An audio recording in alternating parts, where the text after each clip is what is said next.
Welcome, ladies and gentlemen, to the newest season. And yeah, I had to cut the season short. I would have played some more obscure games, but unfortunately my PlayStation 2 went on the fritz, and I had to repair it.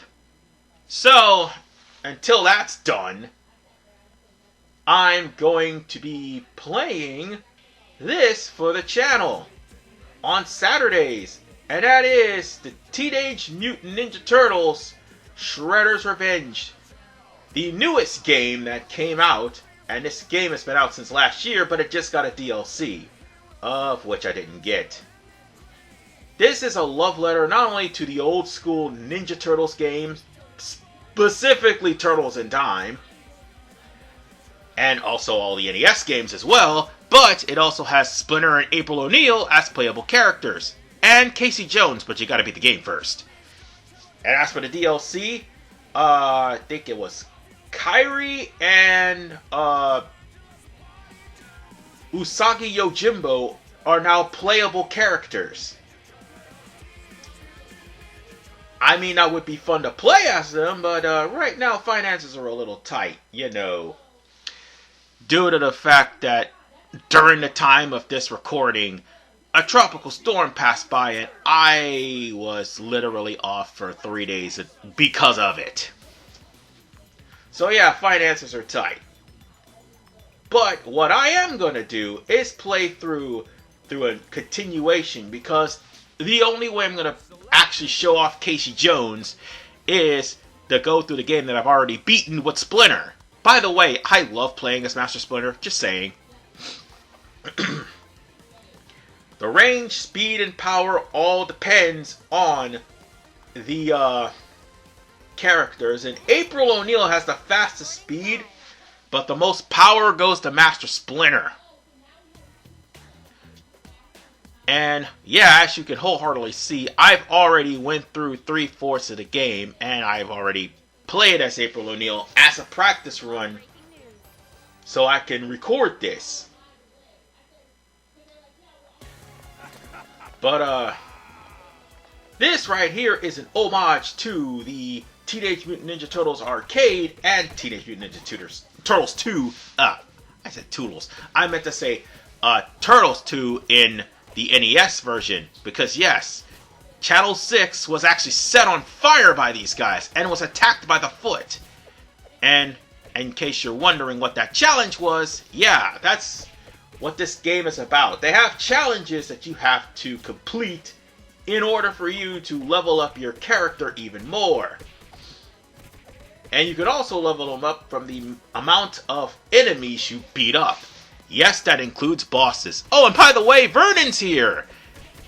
Yeah, he's a guy you have to actually run into and save, and Vernon was the guy who was on the scoop for the whole entirety of the Statue of Liberty.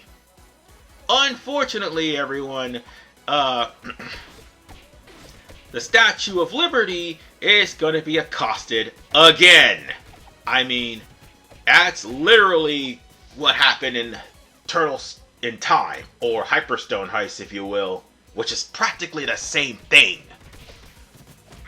I just got screamed. Good Lord have mercy. But whatever the case, April O'Neil, what can I say about her? If you probably haven't seen my channel, specifically the Street Fighter, Street Fighter 5, I think? Yes. No, not the Street Fighter 5, but rather, Street Fighter 3, some of those maneuvers look a little familiar. Like, for instance, April's first opening attack is a remnant to Fei Long. She has the Chun-Li upwards air kick and also Cammy's diving kick. I don't remember the names of either of those. And she has the attack where she spins around in a circle, a la Ramona Flowers from Scott Pilgrim vs. the World. So yeah, they took a lot. So I think Steven Studios took a lot of inspirations from Street Fighter. Then again, what game has it? So yeah, this is about shooting the shit and having fun in the process, and I am having a lot of fun beating up all these foot soldiers, especially the ones with the swords. They have ones with shields, and I'm getting hit with a camera. Yeah, that's the only close-up I'll ever get.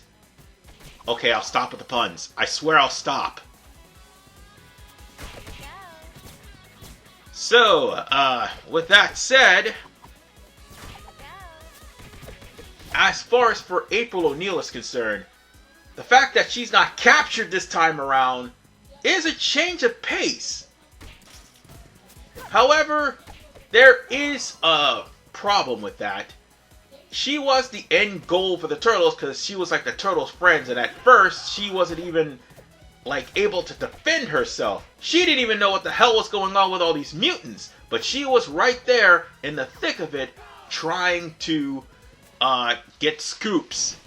And 9 times out of 10, she would inadvertently run into Rocksteady and Bebop. Speaking of which, Bebop. Obviously the first character, just like in practically all of the Teenage Mutant Ninja Turtles games.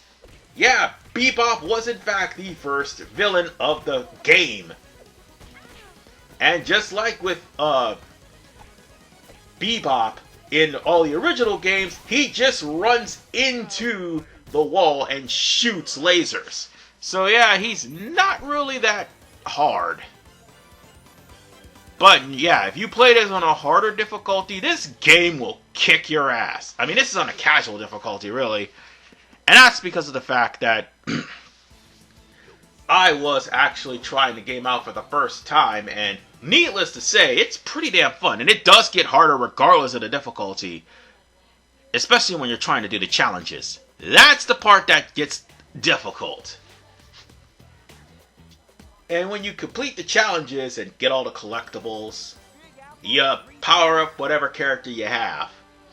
And you'll still be able to power up all your characters by just simply beating the crap out of all the foot soldiers. And oh my god, they Los Guerreros the Turtlemobile.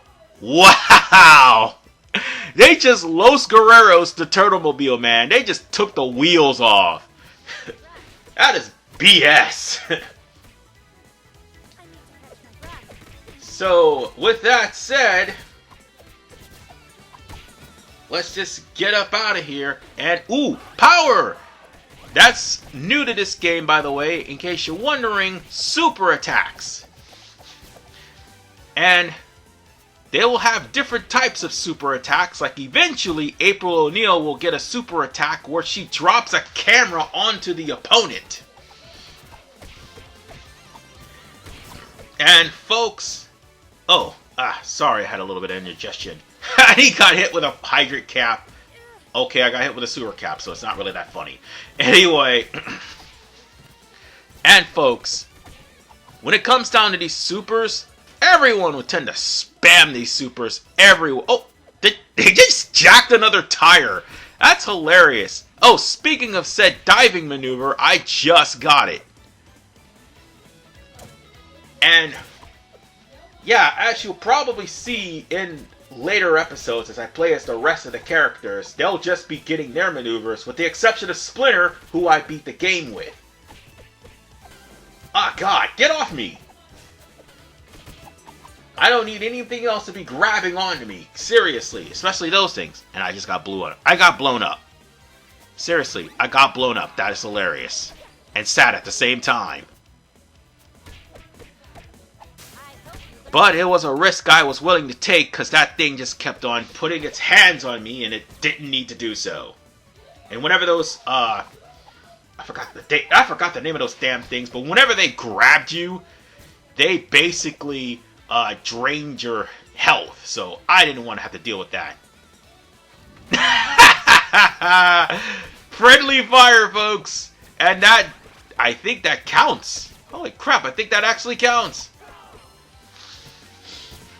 But whatever the case, I'm very wary of cars. Motorcycles, that's a different story. Oh, yeah, there's the camera right there, in case you're wondering. And I broke the motorcycle, but not the foot soldier that was on it. How hilarious. Oh, there's another one. So much for actually thinking ahead. And I actually noticed something. The Foot are actually doing some things that normal humans do, which is absolutely hilarious. I like this game's attention to detail. That the Foot, honestly, while taken seriously, can't be taken seriously at the same time.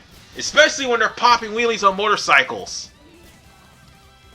Oh, and in case you're wondering about that, like the original Downtown Neketsu Kuryo-kun, or Renegade if you will, in America. I don't know why they went there and renamed it after that show. Because it only had like 2 seasons and that's it. Alright, got rid of those guys. And Infinite Ninja Power. And the Infinite Ninja Power only gives you a modicum of time in order for you to use your special. And by then, I probably would have annihilated every last one of them. Why did I do that? I should have just hit the thing with the Hydra Cap again. But, oh well, live and learn. We're almost at the boss of this. By the way, that's Rocksteady, in case you're wondering. Oh, actually, no. Bebop wasn't the first enemy in all the Ninja Turtle games. Originally, it was Rocksteady. I just thought of that. Yeah, like in TMNT2, it was Rocksteady. Rocksteady was also the first boss in TMNT3 Manhattan Project. And Rocksteady was also the first boss in Hyperstone Heist. But Bebop was normally with them, and then you took on both of them eventually. But folks, Rocksteady and Bebop, or those two guys that normally do comedy skits, or normally is the one getting their butts kicked. The one time they weren't was, I do believe, in the movie where Sheamus was playing as Rocksteady. And I forgot who it was that was playing Bebop with him. Oh, no, actually, Sheamus was Bebop. But it didn't matter.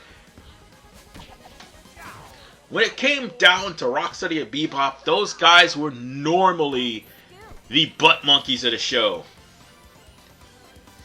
Unless their name is, well, Baxter Stockman, then he's the biggest butt monkey of them all. Oh, don't worry, he's in this game too. Don't you worry. And so, too, is that Bigfoot, the D-Sheller, which, by the way, never made an appearance in the actual cartoon, but was actually a toy. But, nonetheless, ladies and gentlemen, I'll see you all next week as we continue on with Teenage Mutant Ninja Turtles, Shredder's Revenge. This is RVMan 985. Peace out, and take care.